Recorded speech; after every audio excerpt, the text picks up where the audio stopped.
so far we have done very brief definition of pratyaksha.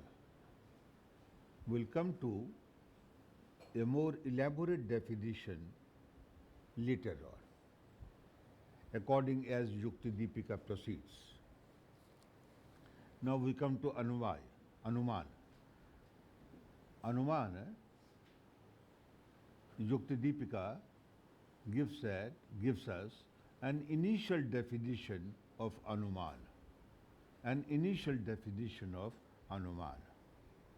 And this definition more or less agrees with the Nyaya Vaisheshik definition of Anuman. Right? Lingalingi Purvakam. Right? Anuman. Anumanam, read the text. Anumanam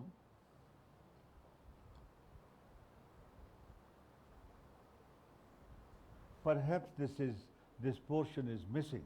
Yes, here in the manuscript some lines are left blank. See footnote number 2. Footnote number 2. Here in the manuscript some are left blank. These lines are blank. So these lines don't occur in this edition. That is why, see, I was skeptical about the fruitfulness of utilizing this edition of Yuktidipika. This is 1934 or 37 edition by Puran Bihari Chakravarti. Of course, this was a great effort, but I have seen it will not help much at present moment. So now it comes. Anumanam dayo avinabhavino ekam pratyakshena pramaya tatpurvakam sambandhyantare yat paschan manam bhavati. Are you getting it in your Yuktidipika? No. Should I explain it on the board?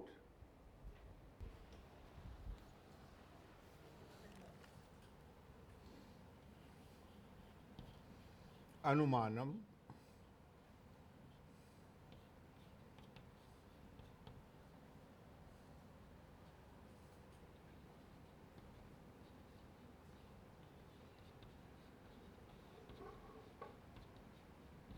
Avina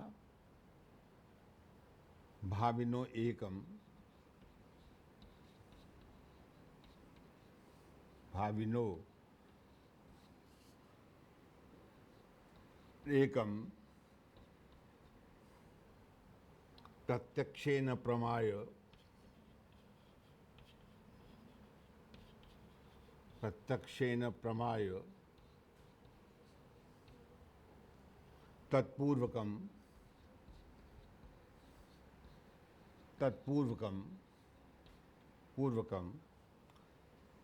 Sambandhyantare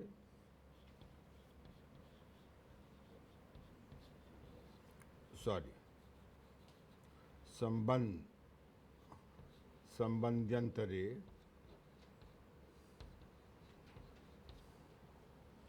Yat Paschan Manam Yat Paschat Manam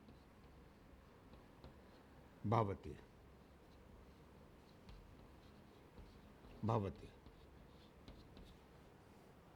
I'll explain.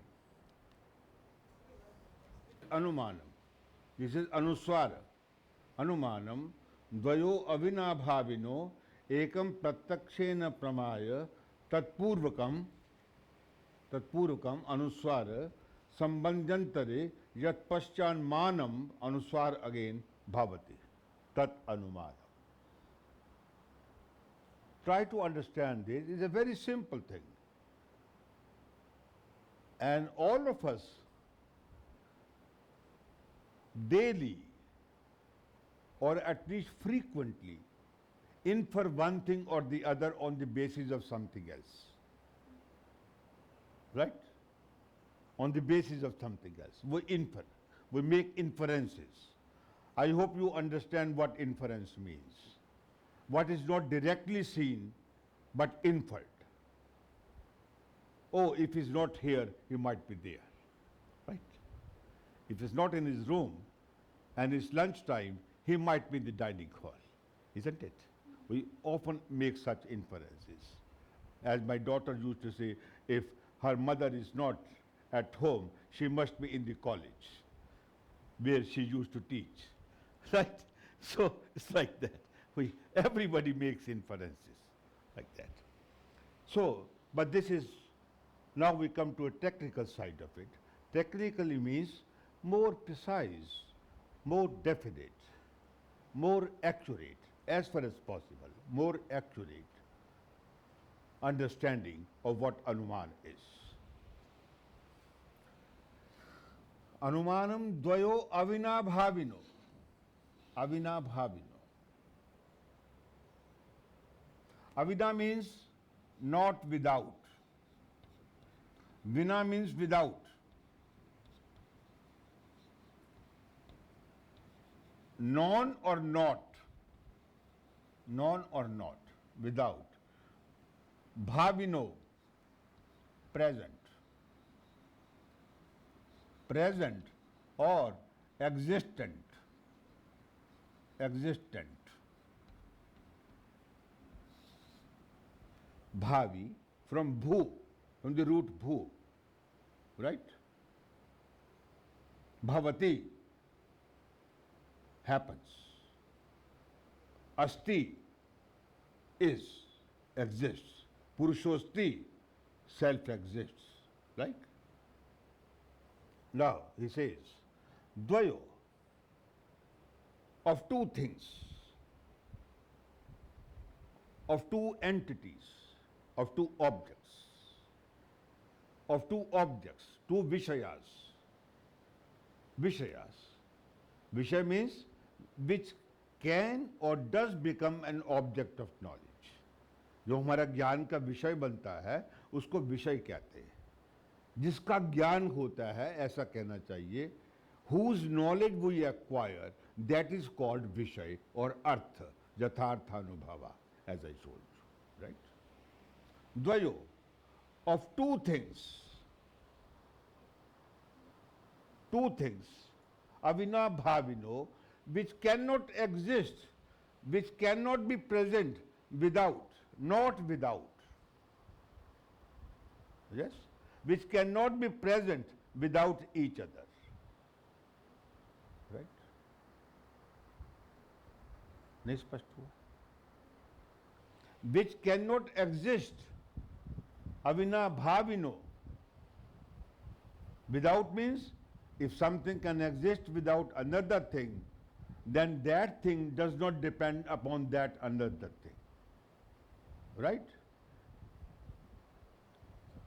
I cannot exist without my parents, but I can certainly exist without your parents. Right?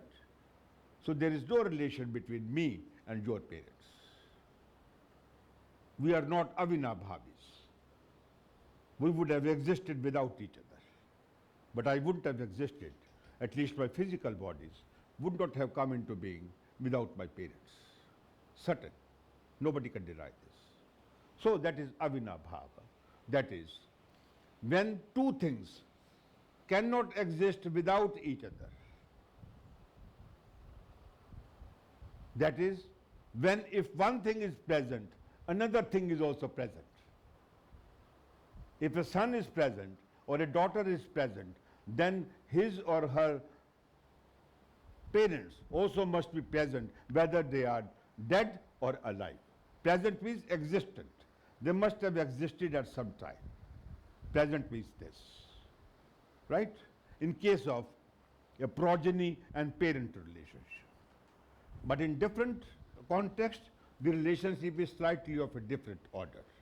If something is present, something also must be present at that very time and place. Right? So the anuman is here. When one thing is present, if X is present, and I know X,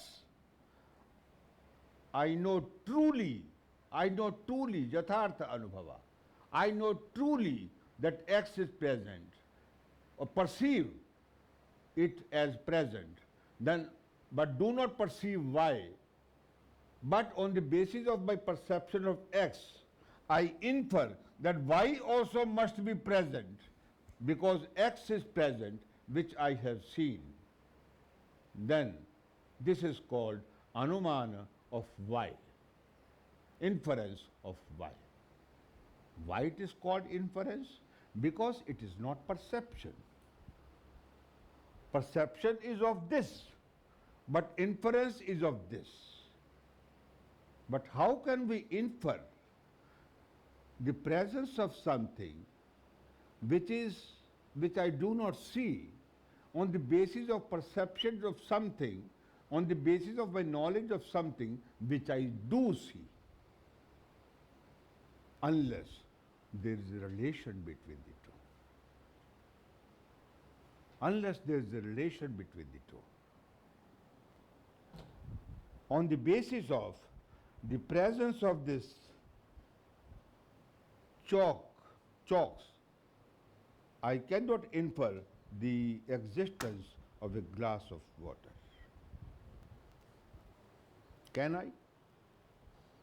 Suppose, though at the moment both these two things are on my table, is a fact.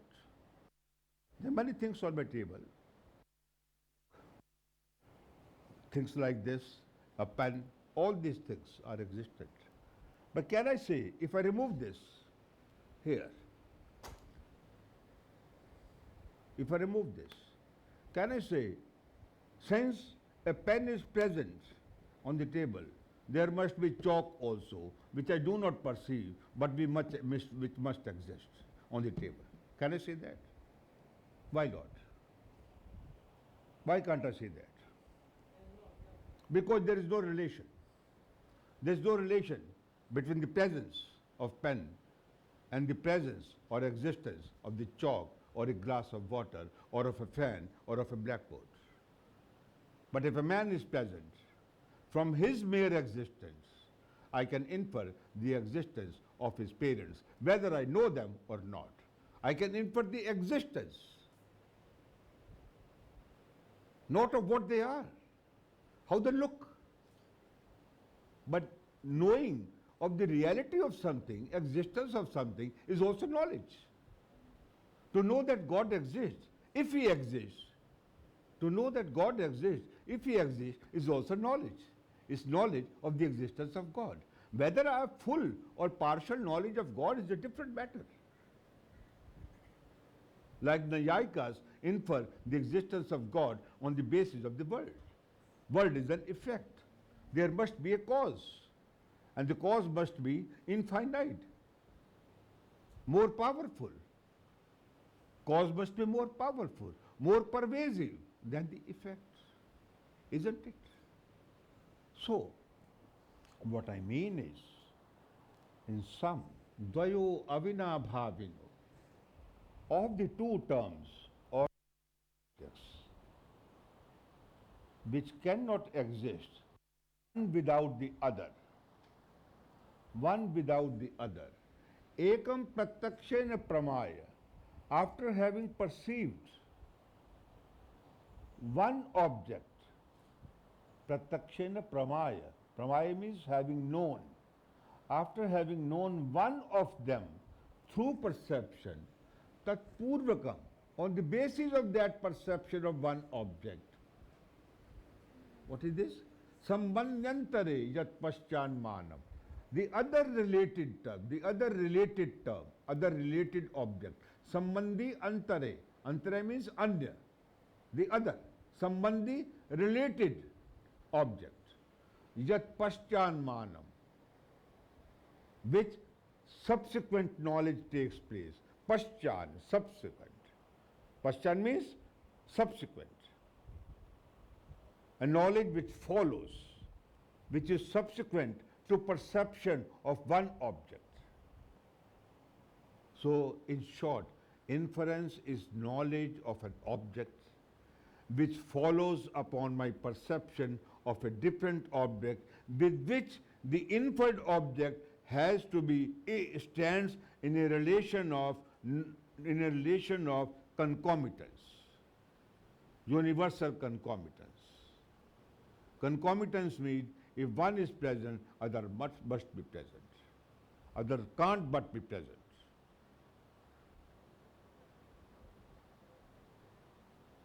This is Yuktidipika. समझ आ जाए? नहीं समझ आया? बोलो क्या नहीं समझ आया? बताओ. नहीं बताओ. Be open. In your classes or your sessions, you need not be hesitant. Don't be shy that you might be wrong. Who knows who is wrong and who is right? Very difficult to tell in ultimate matters.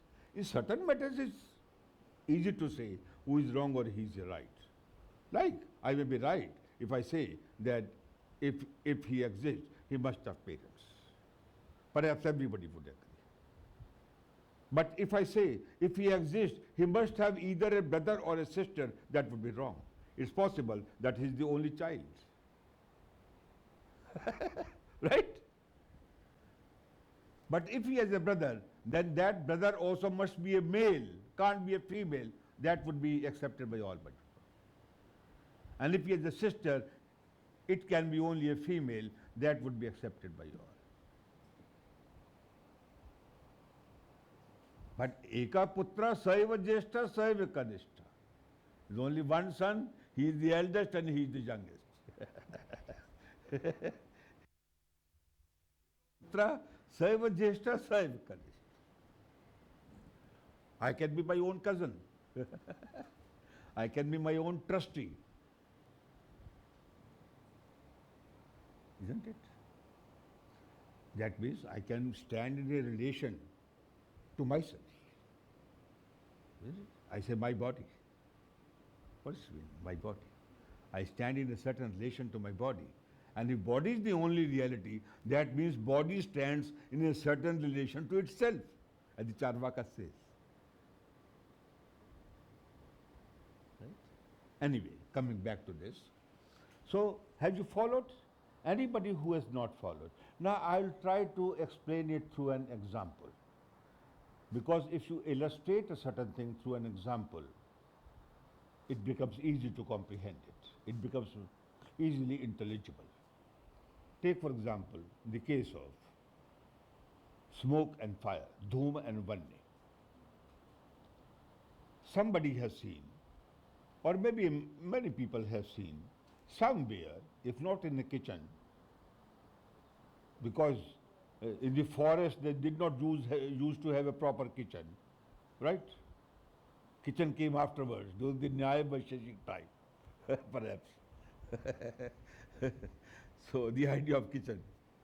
But he might have seen the conjunction, the co-presence, the ability to be present, the inability to be present without the other.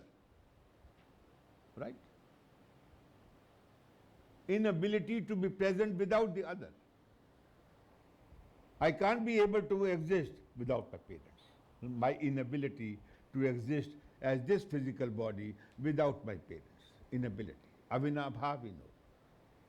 Right? I can't be without my parents. Similarly, dhoom and vanne. There can't be fire. There must be fire if there is dhoom. That is, there can't be smoke if there is no fire. Though it is not the other way around. There can be fire without a smoke, but there can't be smoke without a fire.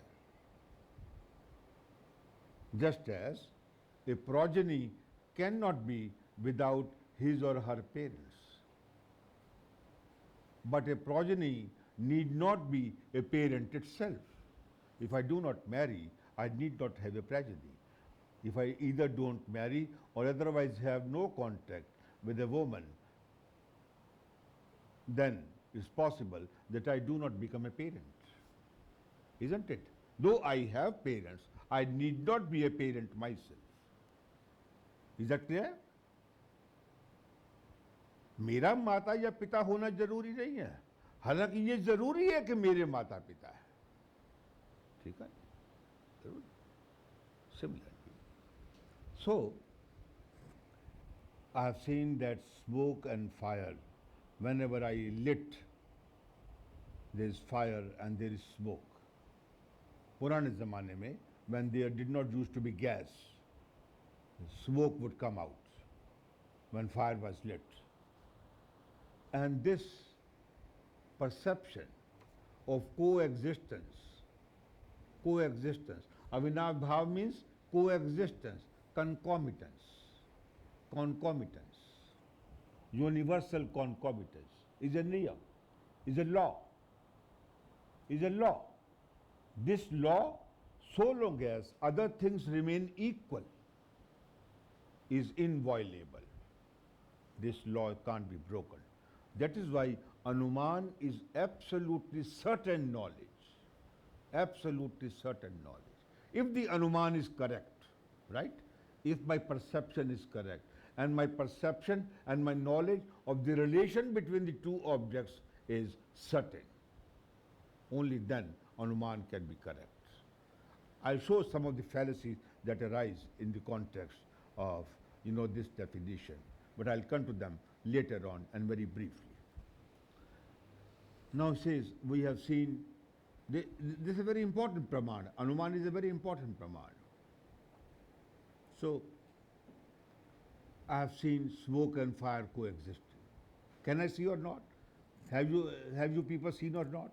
Sometimes, even if you have gas in your kitchen, sometime at some hill station or in some forest, you might have seen people not using gas, but otherwise using fire, having fire, and smoke coming out of that.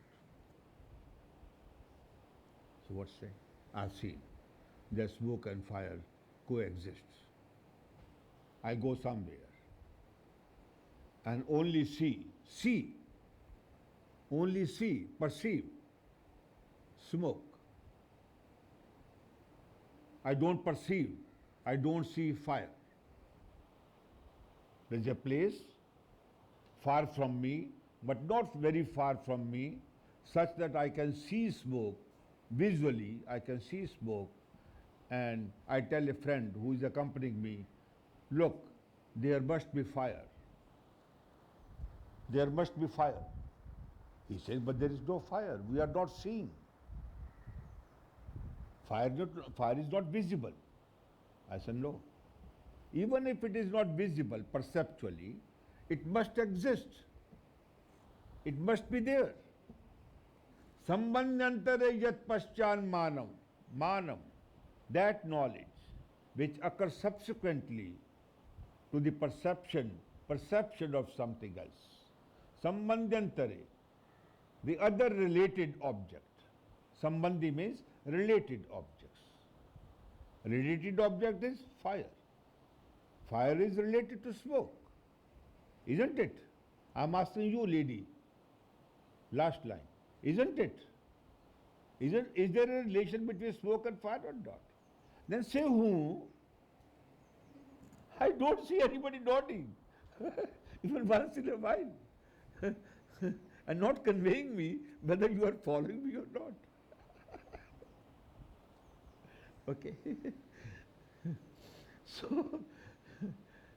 So we have seen, so I see, friend, there must be fire.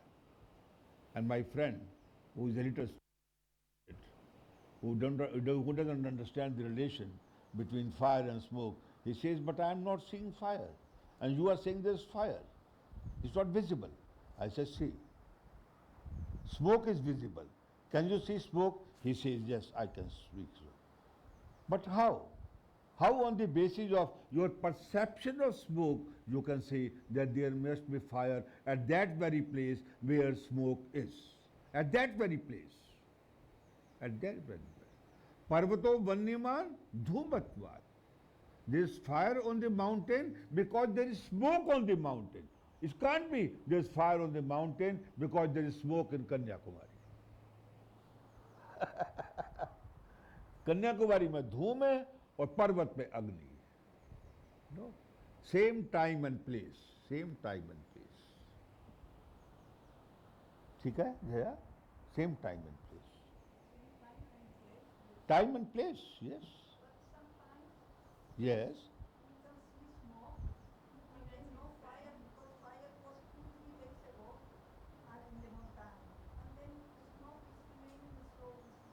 No, there is an explanation for that. I'll tell you.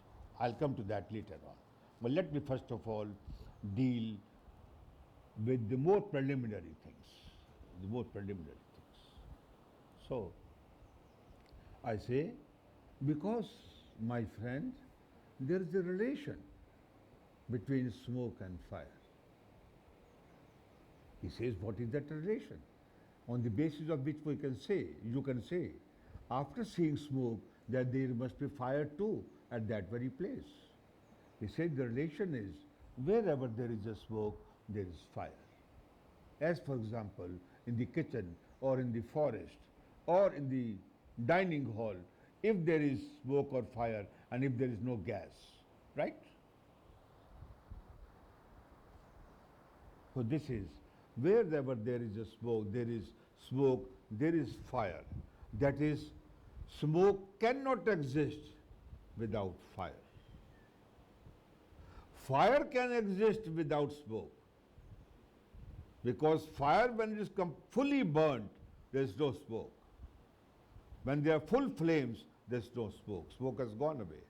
Or even in the case of example, in the case of gas, you have fire, but there is no smoke. But had there been smoke in the case of gas, then of course there would be fire. You see the relation. And a child cannot be without his parents. A man cannot be without his parents. But man does not imply being a father. Being a father, if somebody is a father, it is necessary that he is a man, he is a male. Conceptual, taking you on to a different conception, right? If somebody, I say he is a father, I introduce somebody, he is a parent, he is a father.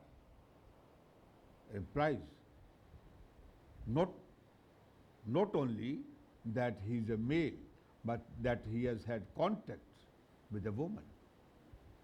Whether it is test tube baby or anything like that. Something like that. Must be a male.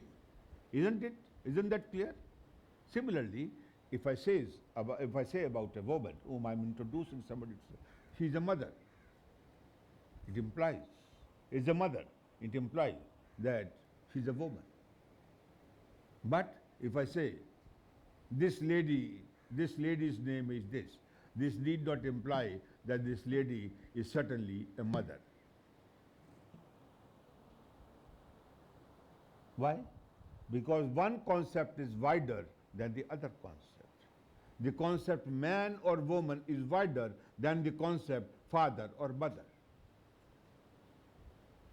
There can be more women than there are mothers. There can be more fathers. There can be more. There can be more males or men than there can be fathers. Isn't it? There are so many men. Swami Advaithananda is a man, but he's not a father. And some people here also might be the case that some people sitting here are men but not fathers. Or some women were women but not mothers. So, but if you are a mother, then you must be a woman. You must be a female.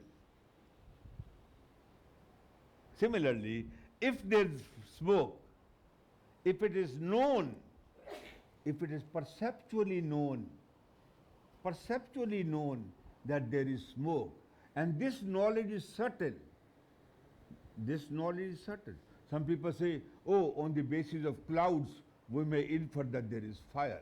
I say, your very perception of cloud as smoke is faulty. If you see clouds and take them to be smoke and then infer there must be fire, you are obviously mistaken, because at the very first step your judgment is faulty, because your perception is wrong. Prameya, pramana, your very pramana is no pramana, is no pramana. Your very first knowledge is false. आपका पहला ज्ञान ही गलत है. जब पहला ही ज्ञान गलत है तो दूसरा ज्ञान जो उस पर आधारित है वो कैसे ठीक हो सकता है? क्यों भैया सुची, ठीक कह रहा हूं?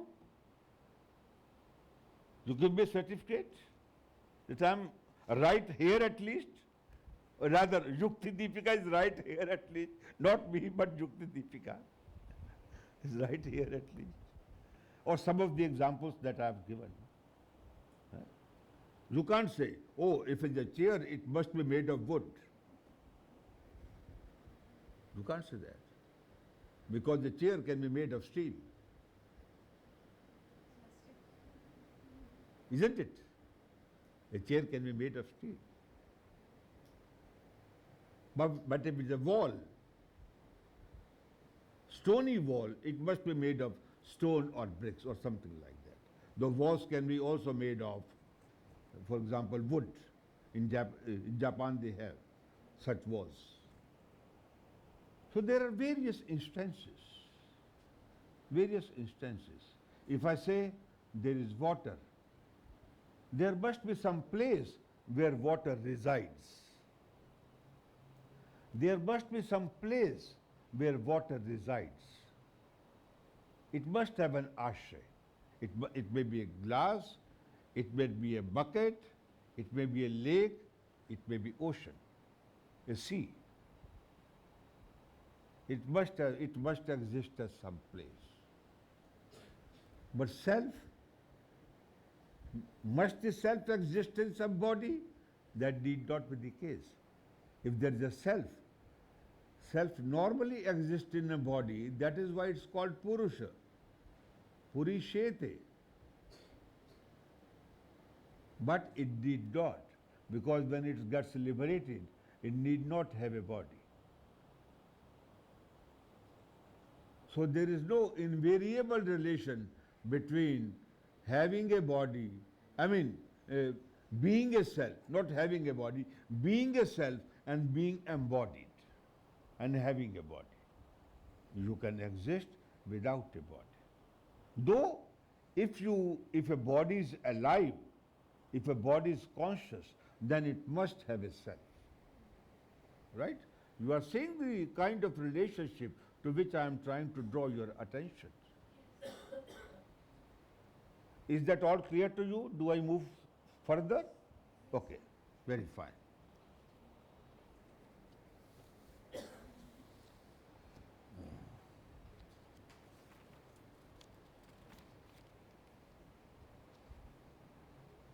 Aptavachanam tu, then the next line. I wonder whether it exists here or not. Perhaps it doesn't. I come to this. I mentioned this initial definition because Yuktidipika attaches importance to it. Without this, you cannot begin a more comprehensive understanding of what Aptavachan is or Shruti is.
What is Apta Vachan?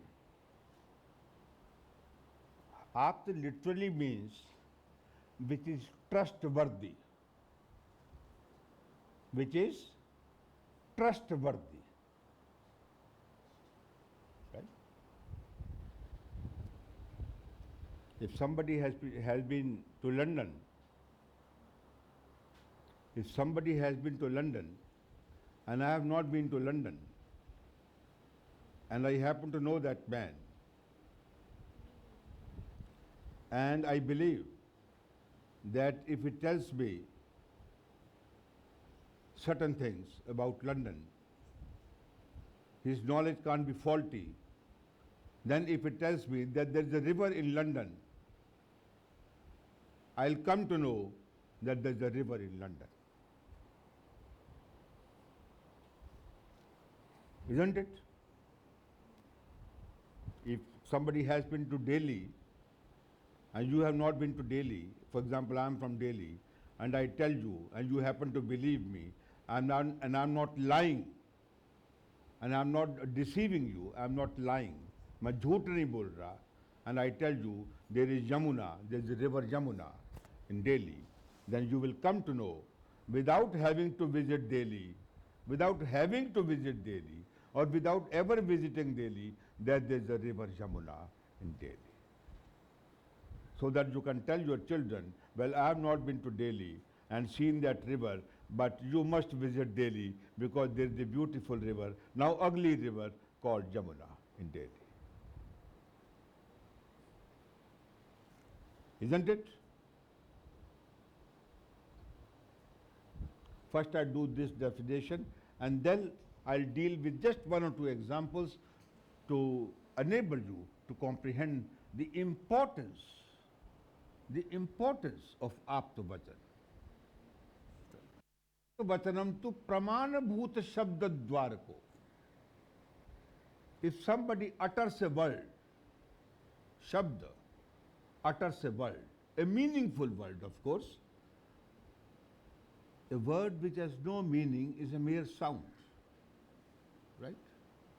When we say that a sound is a word, we mean to say it has a meaning. So Shabda means a meaningful word. Pramana, when it is a pramana, pramana bhuta, it has already become proven. It is already a pramana. When a word is pramana, if I tell you my father's name is this, and I am not lying, then this word of my father, that my father's name is this, is pramana, is beyond reproach, is irreproachable, beyond criticism, is unfalsifiable. If I tell you my date of birth is this, I was born in 45, and I am not lying, then my utterance, my statement, shabda, that I was born in 45 is pramana. Isn't it? Pramana bhuta shabda, dvarako. Dwar means when it becomes the door, when it becomes the basis. Door through which you enter. So it's a statement through which you enter, and you see certain other things. You know the reality of something else. Right? When you enter some place, you come to know the reality of certain things which are enclosed within that space. So you come to know the reality of atyanta parokshe arthe. You come to atyanta parokshe arthe nishchaya. You come to have a certain knowledge. Nishchaya adhyavasayatmaka. You come to have certain knowledge about an object which is extremely invisible to you, which is extremely inaccessible to you. Is 1945 accessible to you? All those who are younger to me? But I was born in 45. It is accessible to me in a certain way, in which it's not to you. Therefore, atyanta parokshe arthe. As I've given you example, take another example, and I stop then. Perhaps you may like the example. I stop then. Suppose you go to a station. You go to a station and you ask somebody, perhaps a station master or another person, another officer connected with the business of platform or running of the trains. Well, on which platform number does the train for Ujjain come? Have to go to, is arriving. Now that station master, or unless he has other reasons, he has an enemy, right? You happen to be his enemy. Unless he wants to mislead you, he would tell you the truth that a train for Ujjain is coming at this time on this platform. Isn't it? And you believe it. And you believe. In fact, sometimes you even believe the coolie. You sometimes even believe the coolie, who may not be as trustworthy as the station master himself, who knows how late or how not late is a particular train. Even coolie may be right. But I am taking the example of a station master who knows, who has information about when a train is coming and from which platform it will depart, for which, destination, kahan jayegi. Okay? You believe it. You ask your coolie who is carrying your luggage to go to that platform, and you wait there for the train. Now this departure of train from a particular platform number for a particular destination is something invisible to you. I mean, the destination is known to you because you have to go there. But whether the train will go there, indeed, and whether it will indeed depart from that platform are unknown to you. And they become known to you only through the reliable, supposedly reliable utterance of a person who you think must be trusted in this context. Station master otherwise might be lying 100 times to his wife or to his children. He might have lied to his wife when he married that he was a very rich man and his beautiful wife married him. Okay, he's a rich man, I must marry him. He might have lied to him. But in this context, in the context of when or from where a particular train is departing, he must be believed to be right. Right? Pramana bhuta shabda. He can't but be right. But the government has given him the authority and government has made him credible on the basis of certain laws. The station master must be believed. Right? Like at the airport. Okay, now the flight is ready. When we came here, the flight is ready. Please, gentlemen and women, be ready for boarding. And we became ready. We didn't argue with him. Please prove that his flight is going to Kochi. Please prove first that this flight is indeed going to Kochi and not to Bombay, and you are going to land us in trouble. He will say, okay, you come with me, first we go to Kochi, then we come back, then that has been proved, we again go to Kochi. After that has been proved, we again go to Kochi, and then he takes that flight to Bombay. We said, what is this? Earlier it went to Kochi. It's by sweet will. Airport authority sweet will. Earlier it was scheduled for Kochi at 7 o'clock. Now at the midnight it is scheduled for Bombay. Our sweet will. So if the man says, please be ready, now the flight is ready to take off for Kochi, and those traveling, wanting to go to Kochi with The necessary documents are required to board it, are expected to board it, and we board it without arguing. There's no argument there. There's no argument there. We believe. Just as you don't argue with me. Oh, Ramesh ji, please prove that you were born in 45. And I don't carry my 10th class or 12th class certificate with me at the moment. You believe me? Why should Ramesh ji lie about his date of birth or year of birth? He is a reliable man so far as this aspect is concerned. Though he might be saying false things about certain other things. He might be saying false things about certain of his friends. But he can't be false. He can't be saying any false thing so far as this aspect is concerned. I finish here. Okay?